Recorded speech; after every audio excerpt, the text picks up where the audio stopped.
Bendito sea el nombre de nuestro Señor Jesucristo. Bendito sea el Dios y Padre de nuestro Señor Jesucristo, quien nos bendijo con toda bendición espiritual y nos sentó en lugares celestiales en Cristo. Si hay alguien que tiene mucha fe, hermanos, para ver lo que no se ve, es Cristo. ¿Sabe por qué se lo digo? Porque resulta de que el Señor ya nos ve a nosotros sentados en los lugares celestiales. Nosotros queremos estar ya sentados ahí donde nos dice el Señor, pero Él ya nos ve a nosotros. Nos bendijo con toda bendición espiritual y nos sentó, no nos va a sentar, nos sentó en los lugares celestiales, en Cristo el Señor. Que fea, una tremenda fe de parte de nuestro Señor Jesucristo, digno de imitar. Bendito sea el Señor. Bien, hermanos, quiero preparar un poquito el camino para la predicación en esta oportunidad, porque tengo tremendas inquietudes, hermanos. Cuando estas niñas están haciendo este trabajo de tomar los anhelos de la congregación, está muy acertado en el sentido, hermanos, de que nosotros acá no estamos cumpliendo con una rutina. Entiéndalo, no es la rutina de estar el día domingo en la iglesia, no es la tradición, no es la religión la que nos tiene acá en este día. Hermanos, estamos acá porque tenemos que tomar de Cristo y es una necesidad tomar de Cristo. Si alguno cree que está cumpliendo con el rito, con la religión y con la tradición y todas esas cosas, está acá, pero no está acá. La idea es estar acá tomando siempre de Cristo, tomando siempre de Cristo el Señor. Entonces, ¿cómo se toma de Cristo? Claro, tenemos una parte del culto que es el devocional, en donde cantamos y oramos y hacemos lo que es nuestra parte. Y usted vea si lo está haciendo realmente de corazón o lo está haciendo por el ritual, por el rito del devocional. Pero tomar de Cristo, hermanos, es tomar de las palabras de Cristo. Ya, mis palabras, dice Él, el Señor dice, mis palabras, espíritu y vida son. Entonces, ¿qué estamos haciendo? Tomando de las palabras, ¿no es cierto?, de Cristo, que son las Sagradas Escrituras, ¿no es cierto? Y eso es tomar. Venimos aquí para tomar de Cristo, tomar la savia que necesitamos para, como si fuéramos un árbol, fructificar. Un árbol que no tiene la savia, que no succiona la savia de la tierra con todas sus vitaminas, por decirlo así, es un árbol que no va a fructificar. Pero el árbol sí, las raíces, ustedes saben cómo las raíces buscan dónde poder tomar un poco de humedad, ya, y se extienden a veces, digamos, por un largo trecho, porque buscan, ¿no es cierto? Pero cuando no lo consiguen, el árbol no fructifica. Eso estamos haciendo acá, hermanos, tomar de Cristo, tomar de la savia, y necesitamos tomar de la savia. ¿Por qué? Porque nosotros somos árboles plantíos de Jehová. Somos árboles plantíos de Jehová, pero un árbol que no da fruto, dice la palabra, es cortado y echado al fuego del infierno. Eso es textual. Pero el árbol que sí toma, bebe, que succiona las palabras de Cristo, fructifica. Da su fruto a su tiempo, su hoja no cae, ¿no es cierto? Y es perenne, permanece permanece, fructificando, fructificando. Eso es lo que estamos haciendo acá, hermanos y hermanas. Qué pena, será porque estas cosas no se revelan, no se dicen, pero qué pena que haya hermanos, ¿no es cierto?, que supuestamente están en Cristo, pero están en un sequedal, están en una tierra árida, quebrajosa, desierta. Por eso es que no están acá. Y sus vidas podrán ser prosperadas, sus vidas podrán tener esto y lo otro, pero no tienen lo principal, la vida de Cristo, la vida de Cristo. Eso es lo que estamos haciendo y por eso que quiero yo en esta hora, mediante la ayuda y la gracia del Señor y con todo el respeto que ustedes me merecen, preparar el camino para el mensaje que viene. Para el mensaje que viene. Y todos los mensajes son importantes, son trascendentes, son de vida de Cristo. Todos los predicadores tenemos esa convicción y esa esperanza de que lo que estamos predicando, mediante la gracia del Señor, lo que estamos predicando realmente llegue al alma, llegue al corazón, impacte, cambie vida, transforme mentes. Vivifique al creyente y lo haga fructificar, honrar al Señor como Él se lo merece. Con todo lo que hizo en nuestras vidas, creo que nosotros también tenemos que ser recíprocos de alguna manera con el Señor y responderle con la obediencia a la palabra. Obediencia a la palabra, atención a la palabra, hambre de la palabra. Eso es, hermanos, lo que tenemos que tomar de Cristo, hermanos. Bien, la palabra del Señor se encuentra en me voy a poner allá. Malaquías capítulo 3. Malaquías capítulo 3, versículo 13 al 18. A ver, ¿pueden levantar las Biblias los hermanos que tienen Biblia? 1, 2, 3, 4, 5. Martinita, levante su Biblia. Levántela. Allá hay otra. Ya. Dios bendiga a los hermanos y hermanas que no trajeron Biblia. Sí, ahí hay otra anexa por ahí. ¿Ya? Pero gracias al Señor que veo más Biblias. No es un capricho, hermano, no es un capricho mío, hermanos. Es tener relación con las Escrituras, tener eso de que el predicador está... Fíjese que ahora me acuerdo, un predicador decía que los que no andan trayendo el libro de la Biblia y el predicador predica, ¿ya? Y son dos las posibilidades. O le cree todo lo que el predicador dice, ¿ya? O no le cree porque no está comprobado, no lo está comprobando, no lo está leyendo. Y yo le encontré toda la razón, ¿ya? Nuestra relación con este libro, hermanos, ustedes supieran lo que costó esto, lo que llegáramos para tener este libro. Costó sangre, sudor y lágrimas, hermanos. Sangre, sudor y lágrimas. Entonces, este libro, yo sé que el celular aporta, ¿ya? Si se le da un buen uso. Pero que no se compare, hermanos, con este libro. Este libro tiene una sustancia especial, tiene una esencia especial. Y mi relación con esto, hermanos, mucho tiene que ver con mi desarrollo como hijo de Dios, como discípulo del Señor especialmente. Bueno, pero hay más Biblia, gracias al Señor por eso. Entonces, Malaquías capítulo 3, versículo 13 al 18, le vamos a dar lectura en el nombre del Padre, del Hijo y del Espíritu Santo. Amén. Vuestras palabras contra mí han sido violentas, dice Jehová, y dijiste, ¿qué hemos hablado contra ti? Habéis dicho, por demás es servir a Dios. ¿Qué aprovecha que guardemos su ley y que andemos afligidos en presencia de Jehová de los ejércitos? Decimos pues ahora, bienaventurados son los soberbios y los que hacen impiedad. No solo son prosperados, sino que tentaron a Dios y escaparon.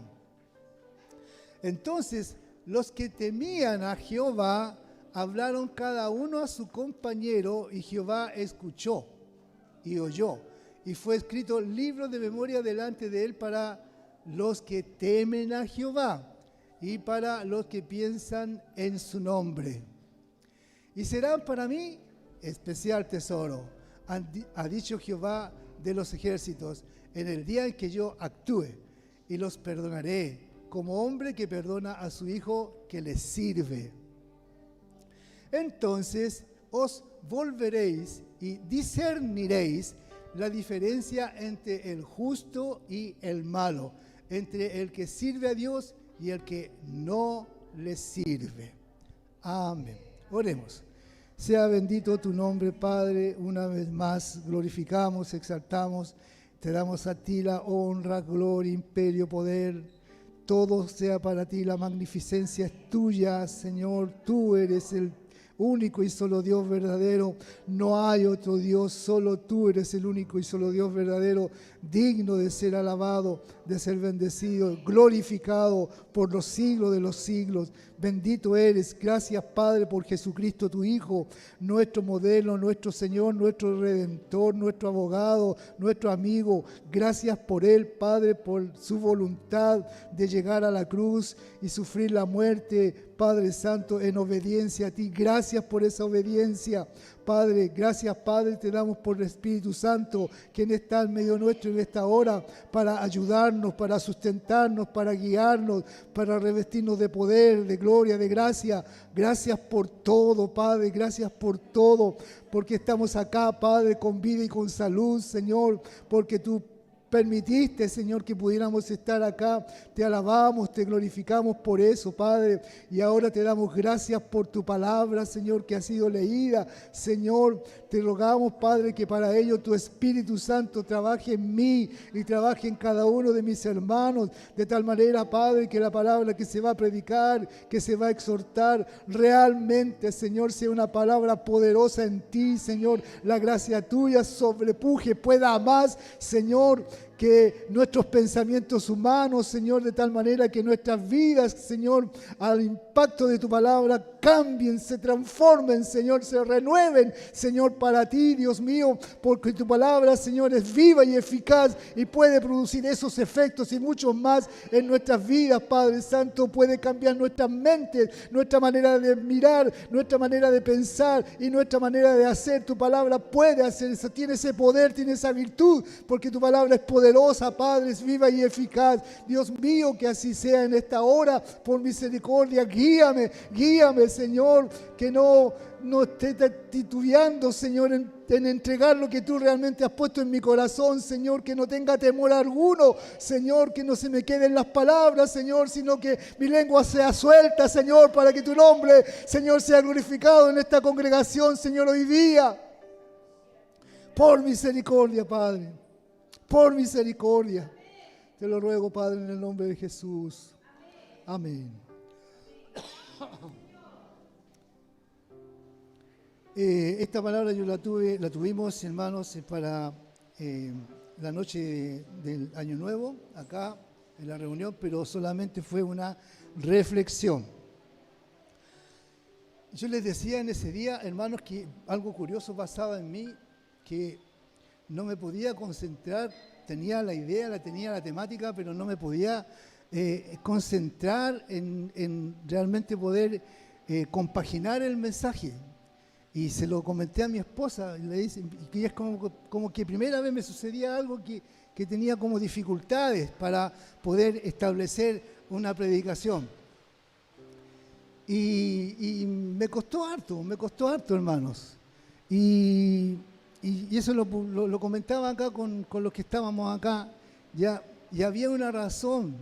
Increíblemente el Señor sabe cómo hace las cosas, porque de tanto que me esforcé, hermanos, por urdir la predicación, al final cuando me tocó no prediqué. ¿Se acuerdan? No prediqué porque tuve que hacer una reflexión para aminorar el tiempo, y mencioné algo que todavía me suena en los oídos, hermano. Cuando el pastor antes había hablado acerca de esa reunión, ya él decía y dijo ahí enfáticamente, ¿no? Así como habla el pastor, ya, ¿qué está primero? Lo voy a parafrasear un poco. ¿Qué está primero? ¿La cena o el Señor? ¿Ya? Entonces el pastor no pudo venir porque estaba enfermito. Y yo le decía, pero si el pastor hubiese estado acá y hubiese visto la realidad de la asistencia que había acá, el pastor más que seguro que nos habría dado un café bien cargadito, al estilo de él, bien cargadito, ¿ya? Y no está mal, no está mal el tema, hermanos, de lo que decía Janita, el compromiso, ¿ya? Algunos realmente evitan de hacer un voto. ¿Usted sabe lo que es un voto? Una promesa responsable. Lo evitan, no, yo no hago voto, porque si no pago los votos hay un castigo. Eso está escrito, ¿no es cierto? Pero en realidad una vida que no tiene un compromiso, que no hace voto con el Señor, que no se amarra con el Señor, que no se amarra, que no se ata a Cristo, que no se abraza con toda su fuerza a la cruz de Cristo. ¿Qué clase de vida es esa, hermanos? Es terrible, ¿no? Entonces, bueno, el asunto es que ahora voy a predicar esto. Amén. Ya. Amén. Bien, Malaquías. Quiero hablar un poquito de Malaquías. Si ustedes se dan cuenta, es el último libro del Antiguo Testamento. ¿Ya? Y por ser el último profeta que ocupó el Señor para hablar, fue porque los tiempos espirituales, por decirlo así, que estaba viviendo el pueblo de Dios, ¿ya? En donde cada uno hacía como bien le parecía, ¿ya? Incluso estaban involucrados los sacerdotes de Dios, que también estaban viviendo una vida de sacerdocio bastante mediocre, que dejaba mucho que desear. Tanto es así que nosotros acá vemos como que hay un diálogo, ¿no es cierto?, entre los sacerdotes del Señor, ¿ya?, y el Señor mismo. Entonces, si nosotros, ¿por qué no ponemos 13, el versículo 13? Aquí está hablando el Señor. Vuestras palabras contra mí han sido violentas, dice Jehová, y dijisteis, ¿qué hemos hablado contra ti? Sigamos. 14.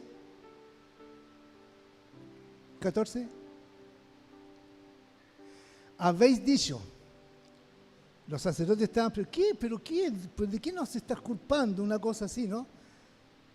Y el Señor los confronta y le dice, habéis dicho, por demás es servir a Dios.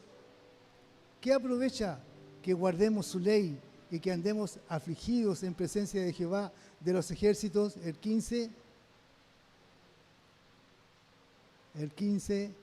Decimos pues ahora, bienaventurados son los soberbios y los que hacen impiedad, no solo son prosperados, sino que tentaron a Dios y escaparon. Hasta ahí había una argumentación muy carnal, una argumentación muy humana, muy caprichosa, ¿no es cierto?, de estar dialogando con el Señor para justificar lo que no se puede justificar. ¿En el sentido de qué? De justificar de que no, déjanos hacer a nosotros como nosotros queremos. Ya no sacamos nada con estar ahí llorando, afligiendo el alma, ya, y ahí estamos porque vemos que los otros están disfrutando de la vida y siendo felices en el paraíso. Estaban felices, ya, porque hacían lo que querían. Y eso pasa, hermanos. Eso es lo que hace el diablo, que nos hace parecer de que estar en el mundo trae placer, trae dicha, trae alegría, trae esas cosas que a uno le gustan, estar en el mundo. Eso es lo que decían, ese era el argumento, hermanos, de estos sacerdotes falsos, mediocres, carnales, que argumentaban contra Dios. Entonces, era un tiempo de mucho caos espiritual, donde el templo ya era como más como un negocio, como una entretención y cosas por el estilo. Miren ustedes los desastres que habían. Después de esto hubieron 400 años de silencio y templo del Señor y todas las cosas que pertenecían al Señor andaban por el suelo, hermano. Andaban por el suelo. No se sabe mucho porque no está mucho escrito acerca de esos 400 años de silencio. Cuando ya el Señor dijo, ya bueno, hagan lo que quieran, ya, pero yo con el remanente que queda, a ellos los voy a amar, van a ser para mí un especial tesoro. ¿Por qué? Porque me temen.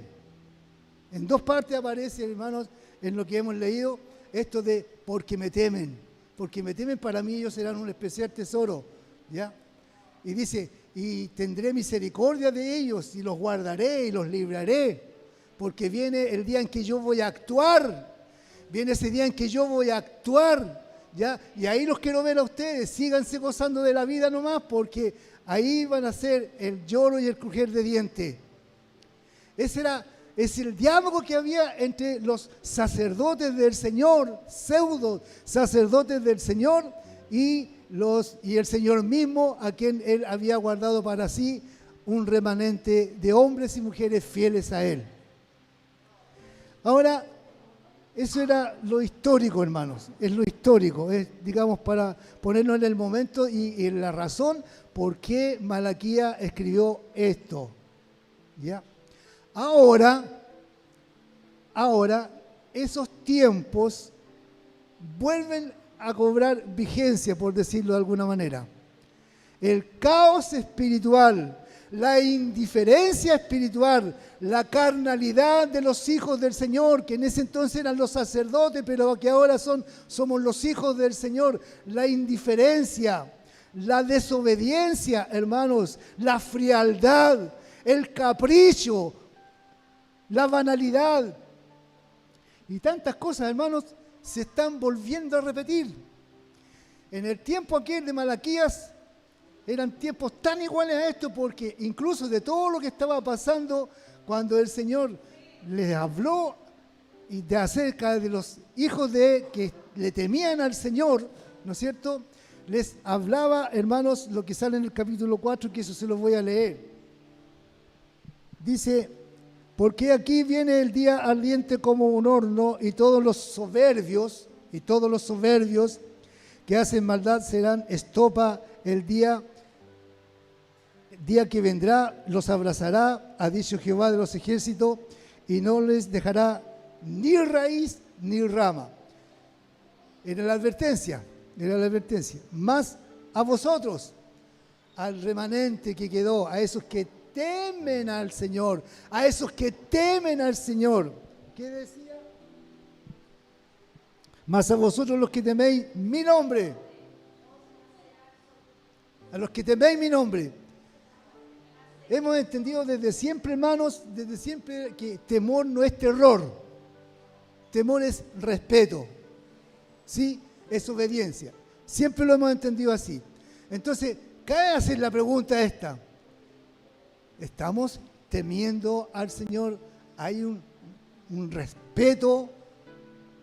¿Hay una voluntad de hacer como Él dice, no como nosotros queremos? Cabe hacer esa pregunta, hermano. Entonces, teméis mi nombre, nacerá el sol de justicia y en sus alas traerá salvación, y saldréis y saltaréis como becerros en la manada. Por favor, hermanos, esto lo está diciendo el profeta Malaquías 400 años antes que viniera Cristo a la tierra. Ya había una profecía, porque Malaquías es un profeta, y estaba profetizando que nacerá el sol de justicia. Nacerá el sol de justicia. ¿Quién es? Cristo. Y Cristo, después de esos 400 años de silencio, sí nació. Sí vino a la tierra. En un pesebre, todo lo que se quisiera, pero nació. ¿No es cierto? Y obviamente trajo júbilo a los que temían al Señor.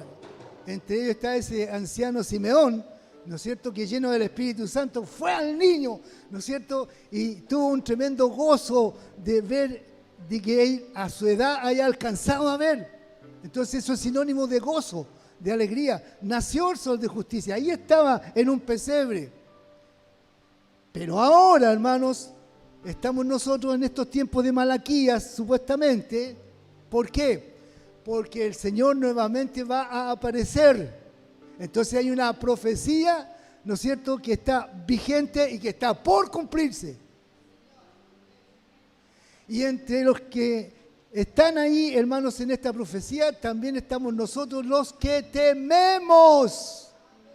Los que tememos, los que respetamos, los que obedecemos, los que nos consagramos y dedicamos a la obra del Señor. Está eso ahí. Pero también están estos sacerdotes, que en este caso serían pseudos hermanos, ¿no es cierto?, que están, pero no están. No sé si me entienden esa parte, hermano. Bueno, démosle gracias al Señor que nosotros por lo menos estamos.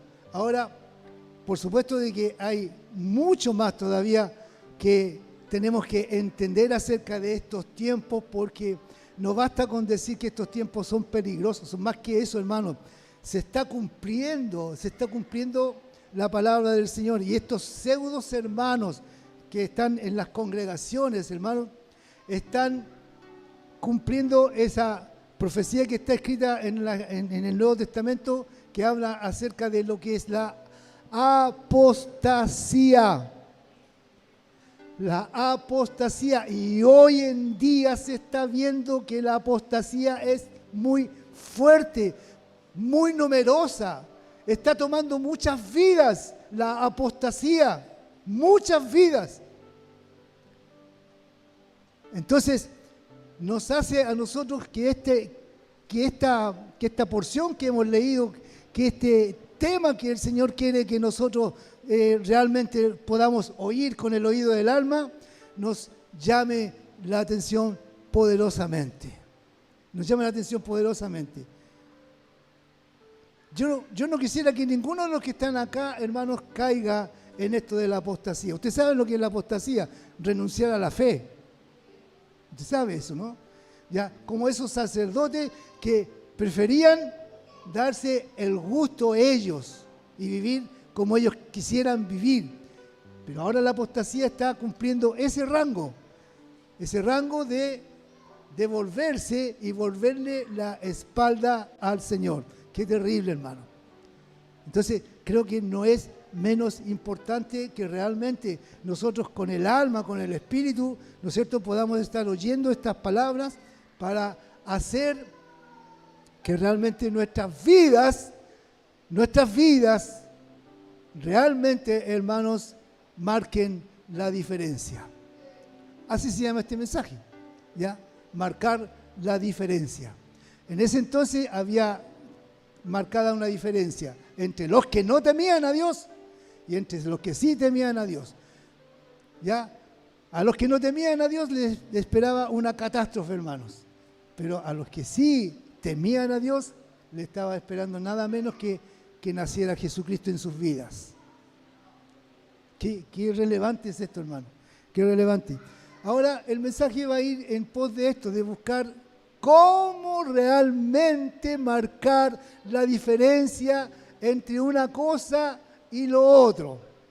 Y hay un cuento, hermanos, que sirve mucho para aportar a la comprensión de esto. Una persona fue donde un pastor a pedir un consejo, porque él tenía una confusión. ¿Cuál era la confusión? Que él tenía un sueño que era reiterativo, que siempre lo soñaba y no lo comprendía. Y se trataba de que habían dos toros en un potrero que permanentemente peleaban entre sí. Y un toro era negro y el otro toro era blanco. Entonces, esta persona en el sueño veía que los dos toros se confrontaban. Y a veces, y ahí estaba la confusión de él, y a veces el toro blanco ganaba, pero otras veces ganaba el toro blanco. Él entendía de que el toro blanco era del Señor porque era blanco, y el toro negro era del diablo porque era negro, ¿no?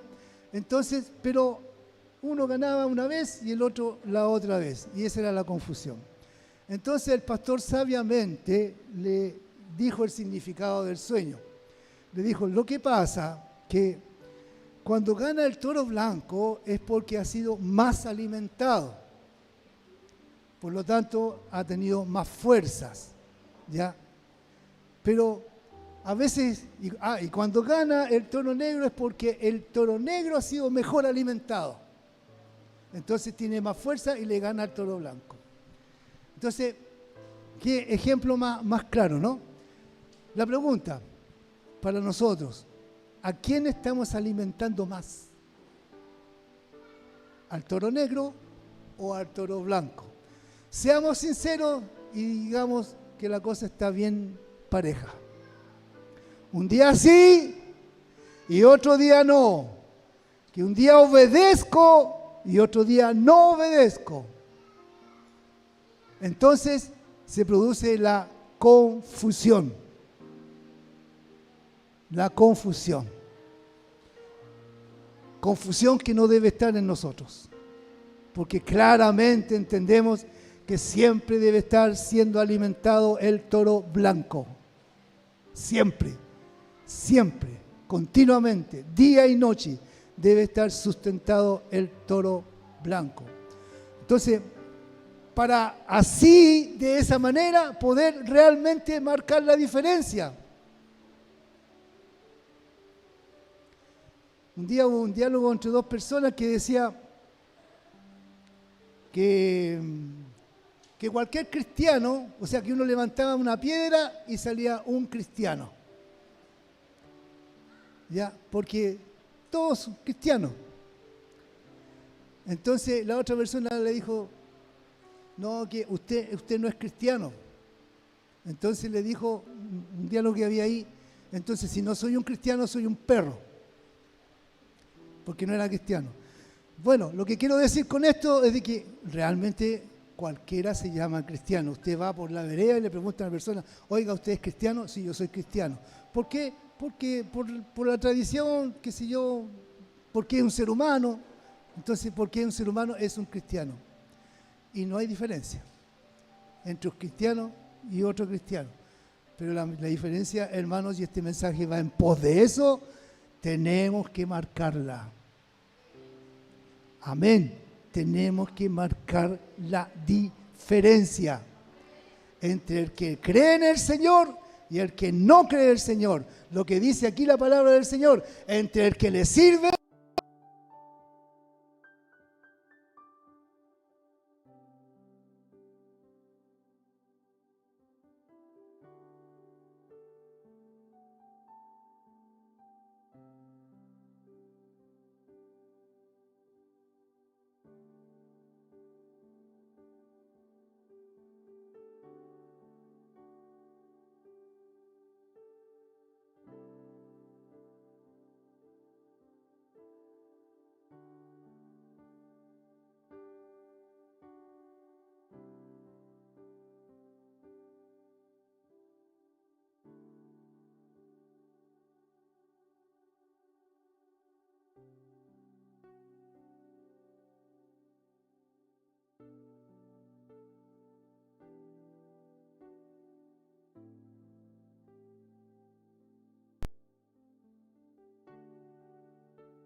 y la vamos a ver, hermanos, en Romanos capítulo 8, versículos 5 y 6. Romanos capítulo 8, versículos 5 y 6. Porque los que son de la carne piensan en las cosas de la carne, pero los que son del Espíritu en las cosas del Espíritu, el 6. Porque el ocuparse de la carne es muerte, pero el ocuparse del Espíritu es vida y paz. Nosotros nos tenemos que quedar con eso, ocuparnos del Espíritu, porque solamente ocupándonos en vivir la vida del Espíritu tendremos vida. Sin eso estamos muertos en delito y en pecado. Ya, pero ocupándonos, viviendo la vida del Espíritu, tenemos vida y paz. Entonces, ese es un estilo de vida. El primero, el más importante para nosotros, vivir la vida del Espíritu. ¿Qué es eso? Vivir la vida del Espíritu. Bueno, si hemos nacido de nuevo, entonces solito, hermanos, vamos a estar necesitando, ¿no es cierto?, lo que el bebé necesita de la mamá. Vamos a estar necesitando lo que el bebé necesita de su higiene. Vamos a estar necesitando, como recién nacido, ¿no es cierto?, que no se me ocurre qué puede ser, pero como bebé necesita la mamá. En esto y en todas otras cosas lo necesita y la mamá está ahí preocupada. Mire qué simple, hermano, es lo que nosotros tenemos que vivir. La vida del Espíritu es necesitar a Cristo, que Cristo nos sustente, que Cristo nos alimente, que Cristo nos avive, que Cristo nos sane, que Cristo nos dé una vida nueva, que Cristo nos arrope, hermanos, y que realmente la vida de Cristo esté en nosotros. Cristo preocupado como una nodriza de nuestras vidas, hermanos, porque le necesitamos. Entonces, esa es la vida del Espíritu, es de que cada día que amanece yo necesito del Señor, necesito de la palabra del Señor, necesito orar, necesito la comunión de los hermanos, necesito buscar la santidad, lo necesito esas cosas, hermanos. Y voy creciendo, viviendo la vida del Espíritu, haciendo la voluntad de mi mamá o de mi papá, en este caso, haciendo la voluntad de mi Padre. Lo necesito, es una necesidad, es mi estilo de vida, es un día a día, es en cada momento, en toda circunstancia. Necesito vivir la vida del Espíritu y ocuparme en la vida del Espíritu, más que mi trabajo, más que todas las cosas que son tan esenciales en esta vida.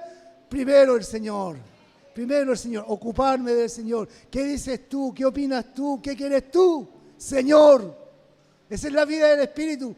Yo creo que en parte, hermanos, porque pudieran haber muchas cosas más que se puedan mencionar, pero creo yo que con eso es suficiente. La vida del Espíritu, esa es la vida del Espíritu, hermanos. Esa es la vida del Espíritu, que yo necesite del Señor todos los días de mi vida, y en cada segundo de mi vida yo necesite al Señor, y el Señor aquí, y el Señor allá, y el Señor en esto, y el Señor en esto otro. En todo está el Señor. Les puedo contar, hermano, yo creo que usted también tiene mucha experiencia, ¿no es cierto?, de la dependencia que usted tiene del Señor y la dependencia que yo tengo del Señor. En mi trabajo, hermanos, a veces tengo problemas que no sé cómo solucionarlos. Y me encomiendo al Señor. Señor, ayúdame. Señor, muéstrame cómo soluciono este problema. Y lo hago porque tengo la vida del Espíritu. Respiro a Cristo, hermanos. Todos nosotros debemos respirar de Cristo. Esa es la vida del Espíritu. Constante. Siempre. Entonces ya quedan claro, hermanos, que ese es un estilo de vida. Para marcar la diferencia, debemos vivir la vida del Espíritu. Ya no somos carnales, hemos nacido de nuevo. Las cosas viejas pasaron, aquí son todas hechas nuevas. En Cristo el Señor, todas son hechas nuevas. Y nuestra vida es una nueva vida. Vamos a ver el otro estilo de vida, hermanos. El estilo de la carne.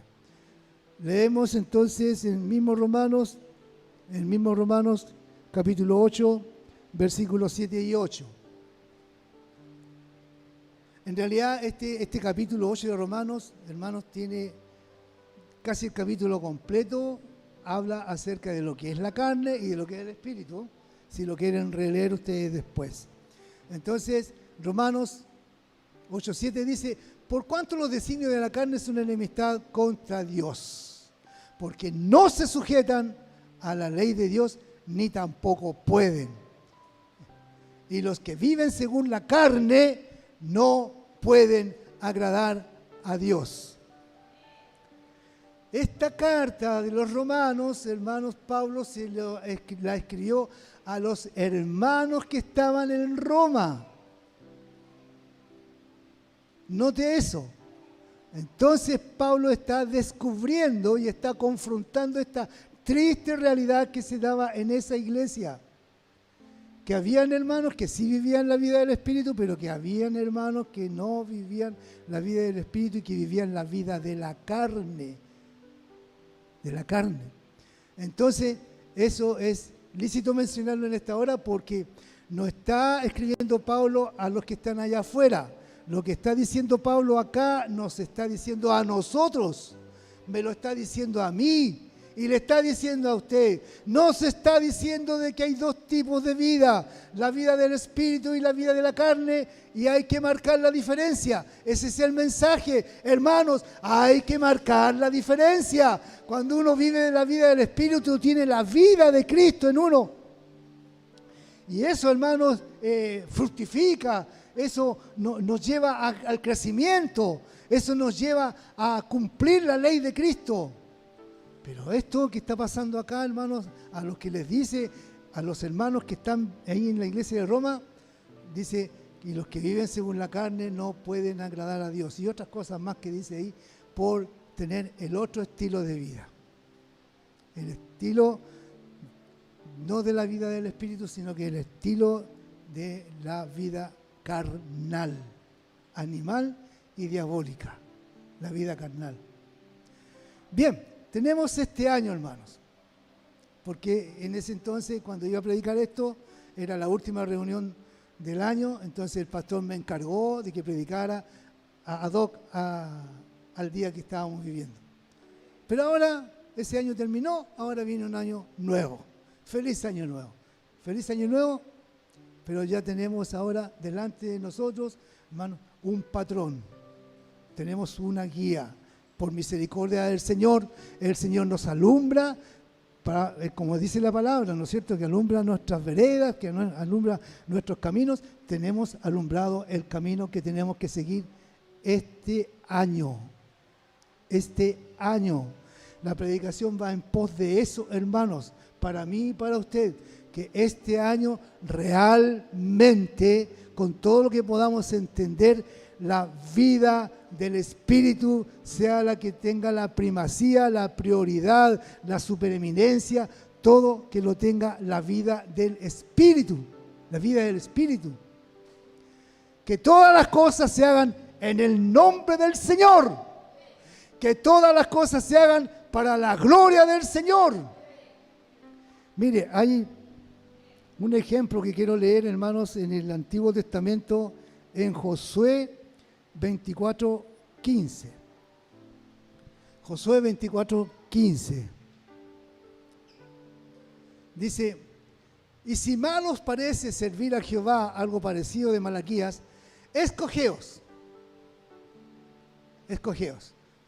Si a los dioses a quienes sirvieron vuestros padres, usted sabe que lo que el pastor siempre dice, cuando salió el pueblo de Dios de Egipto, salieron con todas las mañas, con toda la santería que había ahí en Egipto, ¿ya? Si a los dioses a quienes sirvieron vuestros padres cuando estuvieron al otro lado del río, o a los dioses de los amorreos en cuya tierra habitáis. Pero yo y mi casa serviremos a Jehová. ¿Qué le parece, hermanos? Yo y mi casa serviremos, ya no voy a servir a esos dioses a los cuales le sirvieron nuestros antiguos, a los cuales pudimos servir en el año pasado. Ahora tengo un año nuevo, entonces ya yo y mi casa serviremos al Señor. Al Señor. Yo y mi casa. Un buen desafío, ¿no le parece? que tengamos esa actitud, hermanos, ese querer, esa pasión de querer cambiar nuestro estilo de vida. Porque el que pasó no nos aportó mucho. ¿Por qué? Porque había uno que sí y otro que no. Que un día sí, que otro día no. Eso es lo que el Señor está demandando, que eso no corresponde, hermanos. No corresponde servir a dos señores. De una misma fuente no sale al mismo tiempo agua dulce y salada. No podemos estar en la oscuridad si el Señor nos sacó de las tinieblas y nos puso en su luz admirable. Tenemos muchas razones, hermanos, por marcar, para que se marque la diferencia. Tiene que marcarse la diferencia. Mi estilo de vida tiene que ser lo que dice acá. Yo y mi casa serviremos al Señor. Ahí está mi casa, hermanos. Bendito sea el Señor. Bendito sea el Señor. Entonces, hermanos, eso es lo que decía Josué. Ahora voy a hacer más aporte con respecto a esto de marcar la diferencia. Para realmente marcar la diferencia y que los anhelos, como dicen las niñas acá, se puedan cumplir, estos anhelos de servir al Señor, que yo y mi casa, mi esposo, mi esposa, mis hijos, ya le sirvan al Señor, porque es un anhelo fuerte que tengo y que todos debemos tener, todos los padres debemos tener, ¿no es cierto?, ese anhelo de que nuestros hijos, que toda mi casa esté sirviendo al Señor, sirviendo al Señor. Bueno, pero necesitamos herramientas para eso, hermano. Y el Señor nos va a poner herramientas en nuestras manos ahora. Es cosa de que usted quiera y como un limonero, hermano, extienda sus manos para recibir lo que el Señor le va a entregar ahora, como herramienta para poder que sus anhelos se cumplan y pueda decir lo mismo que Josué: yo y mi casa serviremos a Jehová, y marcar la diferencia. Si ustedes quieren a esos dioses, vayan en pos de ellos, pero yo marco la diferencia viviendo la vida del Espíritu. Entonces las herramientas son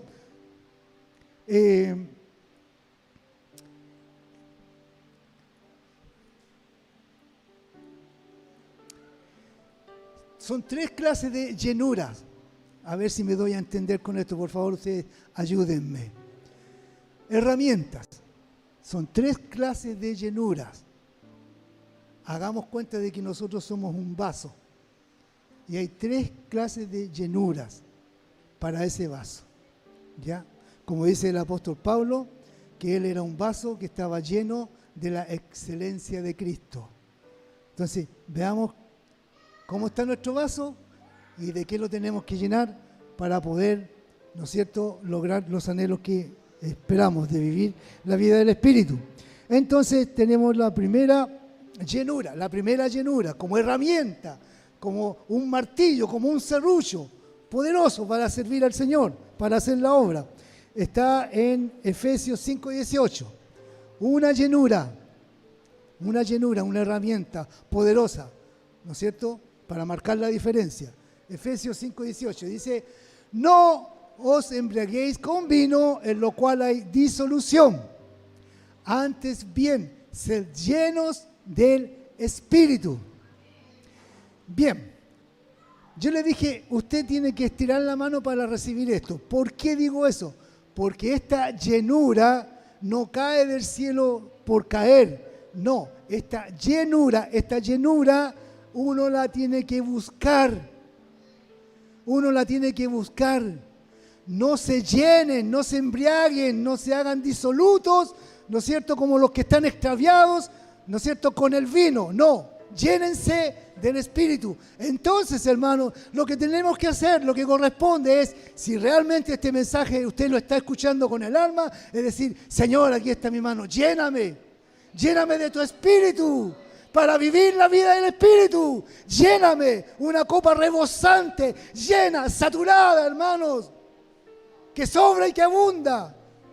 ¿Acaso no es eso lo que tenemos que hacer? David lo experimentó, el rey David lo experimentó, hermanos, cuando él decía: mi copa está rebosando. Claro, esa es la llenura, estaba lleno del Espíritu Santo, estaba saturado, henchido, hermanos, de la gloria del Señor. Y así fue el hombre que fue, hermanos.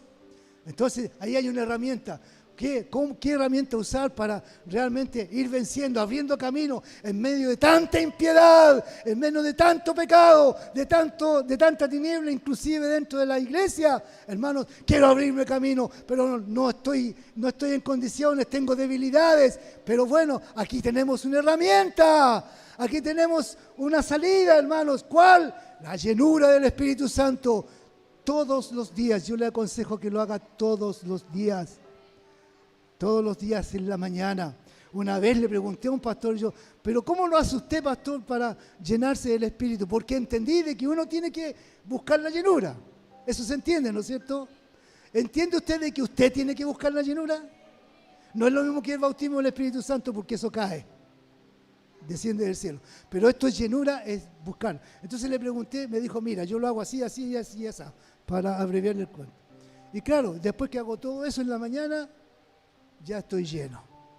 Entonces, si ya estoy lleno, puedo enfrentar el día. Y si viene la tentación, estoy lleno del Espíritu Santo. Y si viene el problema, estoy lleno del Espíritu Santo. Y si viene la situación difícil, estoy lleno del Espíritu Santo. Y lleno del Espíritu Santo es tener la sabiduría, es tener fuerza, es tener cómo realmente tener los recursos suficientes, hermanos, para salir adelante vencedor y que el toro negro no me la gane. ¿Sí? ¿Está claro? ¿Qué tenemos que hacer como herramienta? Buscar la llenura. Buscar la llenura. ¡Búsquela! ¡Búsquela! Busquemos la llenura del Espíritu Santo. Bendito sea el Señor. Mire, hay muchas cosas más que puedo decir al respecto, pero se me alargaría mucho el mensaje. Pero sí es una herramienta válida, hermanos. Y es bíblico. Bien, la segunda llenura como herramienta, hermanos, como herramienta para marcar la diferencia, está en Colosenses 1:9. Colosenses 1:9. Fíjese lo que dice acá, por favor. Por lo cual también nosotros desde el día en que lo oímos. Este es un saludo que hacía Pablo en todas sus cartas.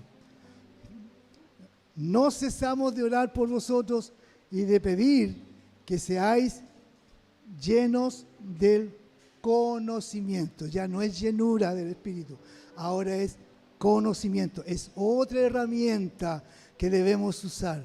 El conocimiento de su voluntad en toda sabiduría e inteligencia espiritual. Vaya que necesitamos esto, hermanos. Mire, dice conocimiento es sabiduría e inteligencia espiritual. Llenos. ¿Cómo se consigue esto, hermanos, de ser llenos del conocimiento? ¿Cómo se consigue esto? En primera instancia, a ver si me doy a explicar. La palabra conocimiento bíblicamente tiene un significado un poco diferente al significado secular que puede decir el diccionario. La palabra conocimiento bíblicamente es relación. Es relación. ¿Ya? Otras veces lo he dicho. ¿Ya? Cuando Adán conoció a Eva.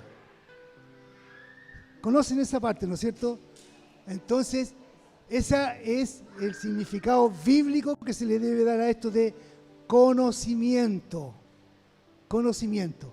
Es relación con Dios, relación especialmente con las Escrituras, para entender cuál es la voluntad de Dios. Si yo no tengo ese conocimiento de saber cuál es la voluntad de Dios, entonces quiere decir que estoy en tiniebla, y que estoy vacío. Pero acá nos está diciendo que debemos ser llenos del conocimiento. Tomar de Cristo, lo que decía al principio, tomar de Cristo, más de Cristo, más de Cristo. Un pastor un día me enseñó, me dijo, mira, lo que tenéis que hacer para conocer bien al Señor, cómo hacía en esta situación, en esta otra circunstancia, cómo hacía con este problema, cómo hacía con los enfermos, cómo hacía con los enemigos, cómo lo hacía el Señor. Se metió la mano atrás del bolsillo, hermano, y sacó un legajo de un pedazo de la Biblia donde estaba el Evangelio según San Mateo. Él lo hizo así, ¿ya? Él le sacó a la Biblia, ¿no es cierto?, todas las páginas que contenían el Evangelio de Mateo, y él me decía, y lo leo, y lo leo, y lo leo, y no sé cuántas veces lo he leído. ¿Sabéis por qué? Porque yo necesito conocer a Cristo, saber cómo lo hacía Cristo, cosa que nosotros necesitamos. A veces estamos en la encrucijada, en la duda, en las circunstancias dudativas, hermanos, de cómo resolver el problema o la situación, o esto y lo otro, y no sabemos cómo hacerlo.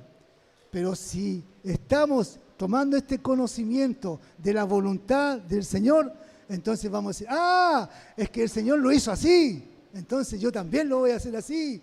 ¿Cómo actuó el Señor en ese problema? Actuó de esa manera, yo tengo que actuar de lo mismo. Tenemos que imitarlo, ¿cierto? ¿No?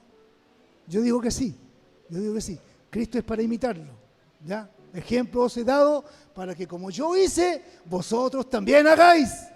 Entonces, si el Señor lo hizo así, es porque yo lo tengo que hacer, pero tengo que conocerlo, tengo que saber, tengo que ir al silabario y ver qué es lo que dice ahí para poder yo aplicar. ¿Sí?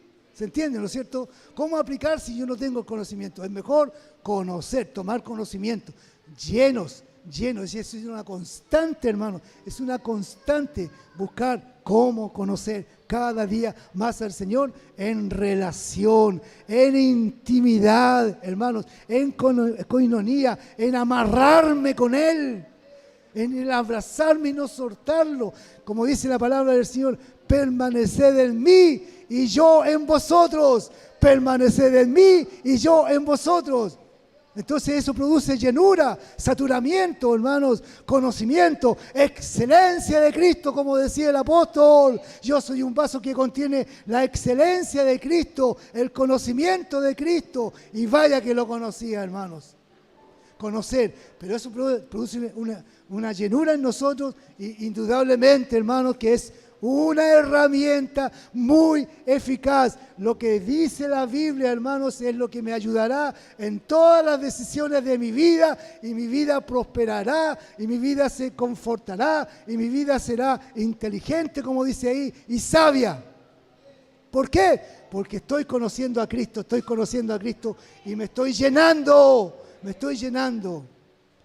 Yo lo que quiero decir ahora, hermanos, no es vanidad, lo digo para la gloria del Señor, pero bendito sea el Señor y le doy tantas gracias, hermanos, porque toda mi vida, hermanos, me he relacionado con este libro, toda mi vida, desde niño, hermanos, me he relacionado con este libro, y en mi casa pueden ver, hermanos, cómo tengo ahí mi biblioteca, hermanos, cómo tengo mi lugar donde preparo los mensajes, y me ven que yo estoy leyendo, y me ven que estoy leyendo y que estoy estudiando, y saben que cuando yo estoy estudiando no me pueden molestar.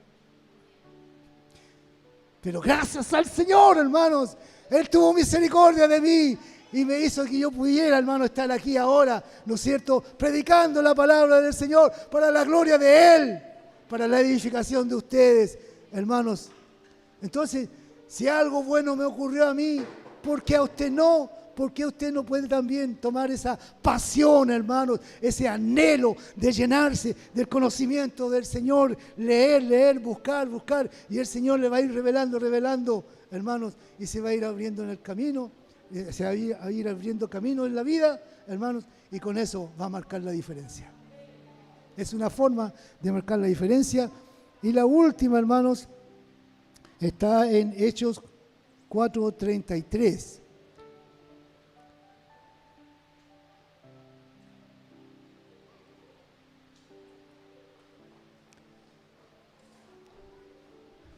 Dice, esto que voy a leer tiene relación con la iglesia, con la congregación, con ustedes y yo.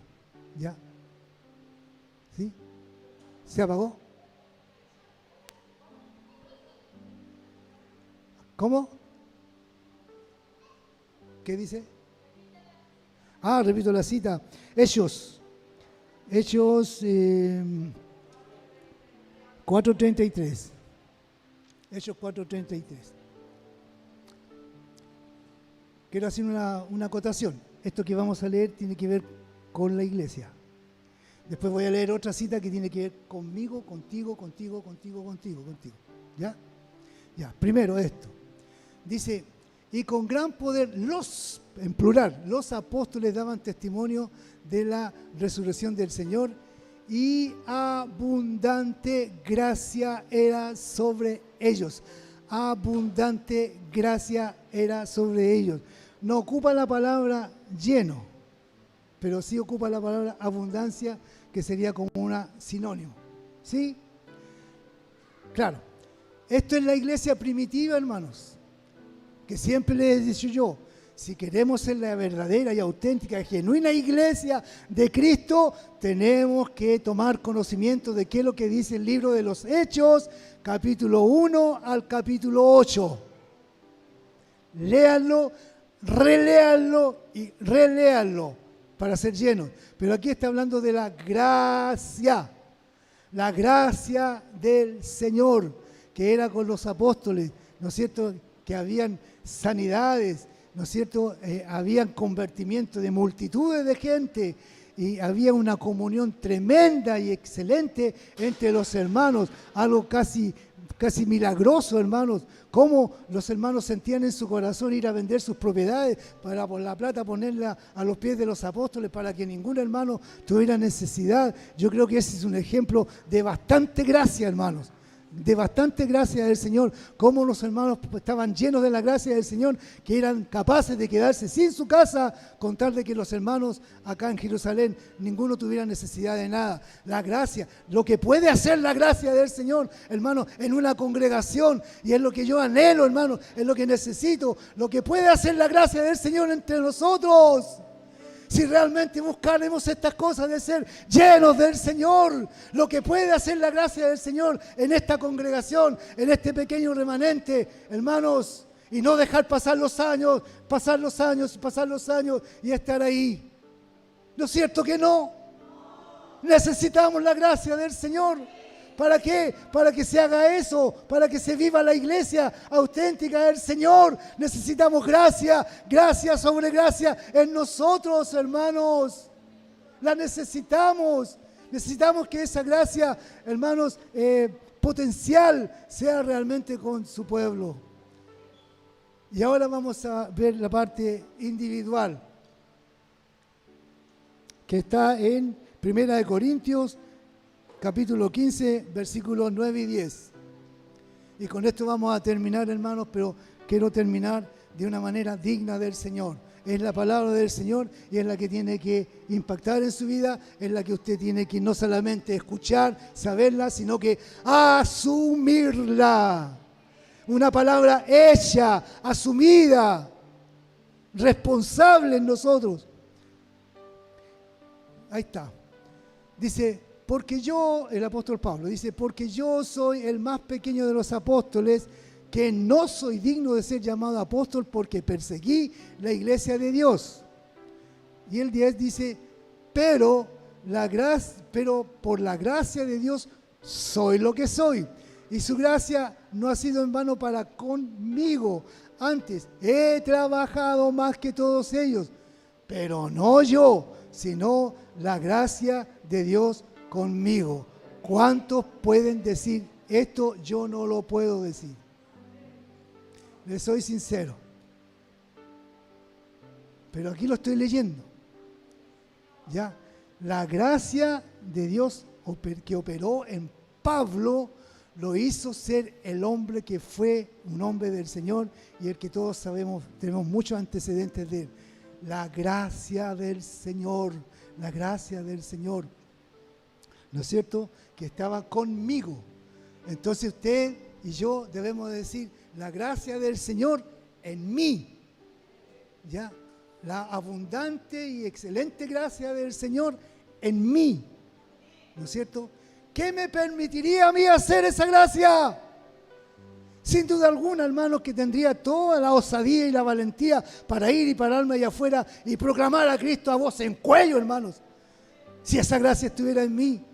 ¿Qué haría la gracia de Dios en mí? En mi barrio, hermanos, sería, ¿no es cierto?, conocido como un predicador, no como un vecino más, sino que sería conocido como un hombre de Dios. Eso haría la gracia de Dios en mí.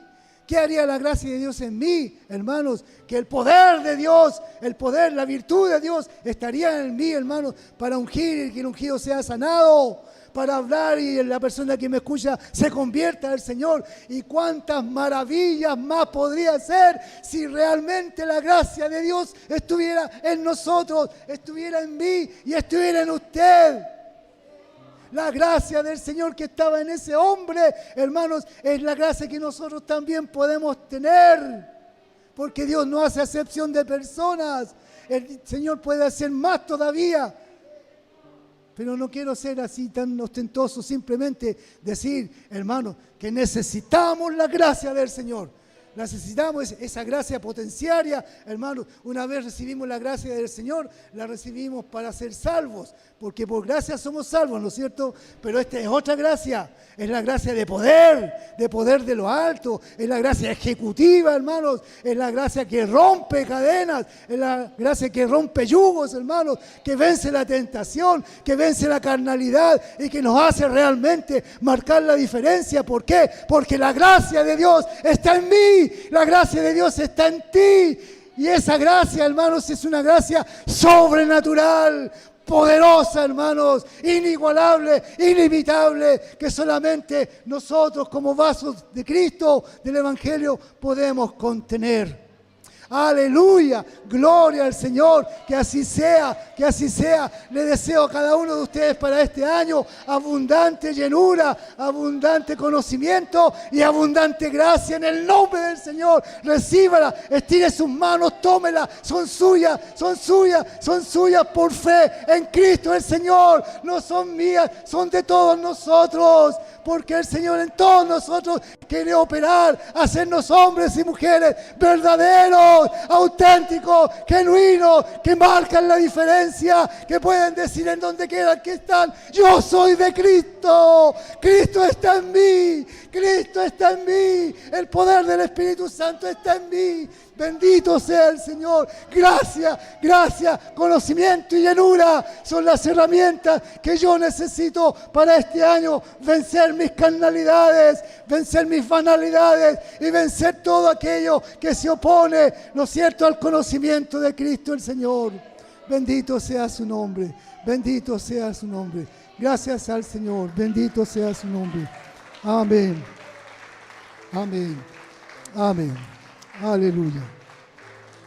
Gloria al Señor.